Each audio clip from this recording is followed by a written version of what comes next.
Moses and set up the old covenant, the old plan, in Exodus chapters 24 and 25. There's some other places as well, but it's a good place to start. But notice what the writer says here. I just want to take a slight move sideways because there may be some confusion here or some other thoughts that you're going through your mind. In verse 5 it says, "They serve at a sanctuary that is a copy and shadow of what is in heaven." Now those of you who have studied a little bit of philosophy or understand some philosophy may think in terms of what Plato referred to as a theory of universals. He talked about forms and particulars. A form being an ideal that was an abstract notion of which particulars had a specific form and expression.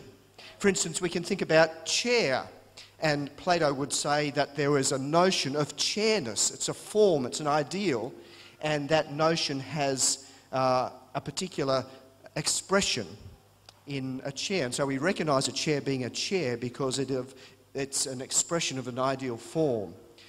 Plato spoke about forms and particulars. And sometimes when we read these verses in Hebrews, we maybe think in that Platonic sort of terms, that there is a shadow and a reality.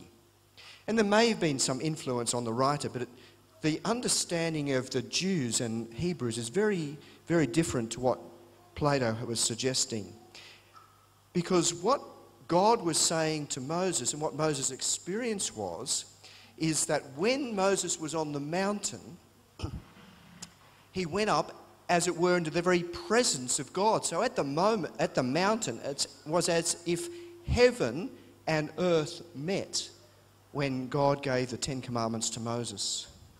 And the Jews believed that when they went into the tabernacle, when the high priest went into the tabernacle, that the Holy of Holies in the tabernacle or the temple was actually a connection with heaven itself. That God was there. That God came down and met with the high priest right here at this point of the sacrifice during the Day of Atonement. This was where heaven and earth met. And the important thing for us to remember when we read through in Hebrews, it tells us that Jesus is now ascended into heaven in a bodily form. So that's very different to what Plato was thinking in terms of an abstract idea of a form. There's an absolute reality. It may be apart from our time-space reality that we know of, but there is a reality of heaven, and Jesus is there now in heaven in a reality, in a bodily form. Well, that was just a little bit of a sidetrack for those of you who like to think about some of these things. We're going to come back now and think about the old and the new plan. And one of the things that we find out is that the new plan is not God's plan B. It's not like God created the world, set up Adam and Eve in that garden, and suddenly things went wrong and God said, "Oh, what should I do now?" It wasn't like God had to react to a problem, but God's plan of redemption was always in place. The Old Covenant, the Old Testament, was like preparation. And the New Covenant, it's like completion. It's a bit like the Old Covenant was foundation. And the New Covenant is like the building. So something was laid down in the Old Covenant, which was then built on in the New Covenant. It's like the Old Covenant was like a shadow. But the New Covenant is like a reality. It was like the Old Covenant was pointing to something. It was a reality. It provided a true way of understanding God. There was trueness about it, but it wasn't the complete story. It's a bit like the Old Covenant was like promise, which was then fulfilled in Jesus.